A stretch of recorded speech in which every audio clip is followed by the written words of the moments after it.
All right, Shalom. This is gonna be part three, but pretty much just gonna finish off from where I started.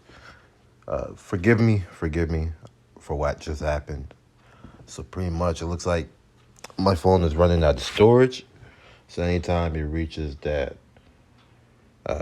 threshold, that limit, the video cuts off. So that's why I have to split this up into different parts. But yeah, Lord willing, I can, trade this phone in and just cop a better phone with, bigger storage. That's why I really don't do lessons on my phone like that anymore. But we were at verse 29. It says here, but wine, excuse me, but wine drunken with excess maketh bitterness of the mind. Okay? So when you drink wine a lot, and there's also scriptures where it says, drinking wine when you're sad and of heavy of heart, it's not good. It is not good for you. It's not healthy because it only brings the demons out of you, right? With brawling and quarreling, okay? And that was really what was going on. That's what happened with y'all would call per se the reports. I don't know the full detail or the full details of what went down, but pretty much this guy was given into that drinking spirit, okay? And then once those drinks really got on him, you would see the other side of Yahweh, which is like his demon side, I guess you could say. And it caused a lot of ripples amongst the body because he goes on to disrespect the men that are under him, the men that are laboring with him. And it just brings all out confusion. And the Most High, as the scripture says, he's not the author of confusion. So you want to make sure that, you check those things about yourself, right? The scripture says, I bring under my body, subjection, right? Those things that could pretty much hinder you in the spirit, right? Verse 30, drunkenness increaseth the rage of a fool till he offend. And that's what happened to Yahweh, being heavily drunk all the time. The scripture says, let us not be drunken, right? And riding with excess as in the daytime. Because right now you want to be sober, right? The best mind is a sober mind because that's, the best time where you can properly make decisions that can alter your life, that can change your life.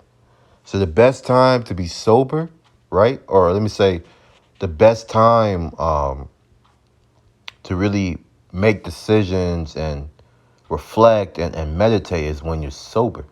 Because when you're sober, you're truly you're truly dealing with yourself and not with any other, influences and different type of emotions involved in it. No, it's just dealing directly with yourself. Okay, and when you're directly with yourself, you will see what you need to work on, what you're doing good already, and from there build upon that laid foundation. Okay, that laid recipe that you have. Verse 31: Rebuke not thy neighbor at the wine, right, and despise him not in his mirth. So that's why when Yahweh was going through his phase, doing what he was doing, brothers really didn't rebuke him when he was drunk. They rebuked him all after he got off the influence, because when you're drunk, you're not really thinking, okay? And when you're not thinking straight, it's not good to try to judge matters that way, okay? And press and give him no despiteful words, words that can cause a fight, because the last thing you want to do is have a drunk brother try to fight you, and you end up doing something to him because you're sober and you have better control of your reflexes. You may injure the brother, and he hit his head on on something hard and he dies, okay? And now that the camp is dealing with a death, you have to, go through the legal phases and explain to the family, and they may press charges. It's just a whole lot of mess that you don't want to deal with. And press not upon him with urging him to drink. Okay.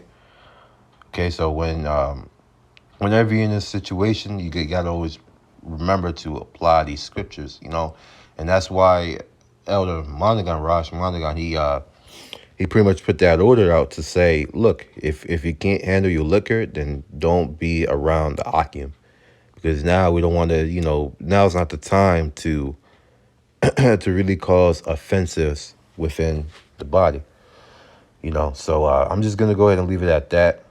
I don't really know the whole full details with Yawakar, but the elders over here at the DC camp, they have been telling us younger brothers to pretty much avoid him, avoid his YouTube channel, don't watch any of his videos, because, among some of the great Millstone camps, he was already a persona non grata, okay?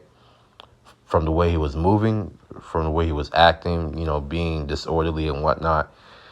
And yeah, it looks like, the spirit decided just to air everything out. So now everybody knows, everyone knows the type of man he is, And this is just an exhortation to you other, sincere brothers and, sincere sisters out there that may be heavy into drinking. You got to remember to control and rule your spirit, maintain self-control, because now it's not the time to really get loose, as as the seasons are changing and we're gearing towards a season of war.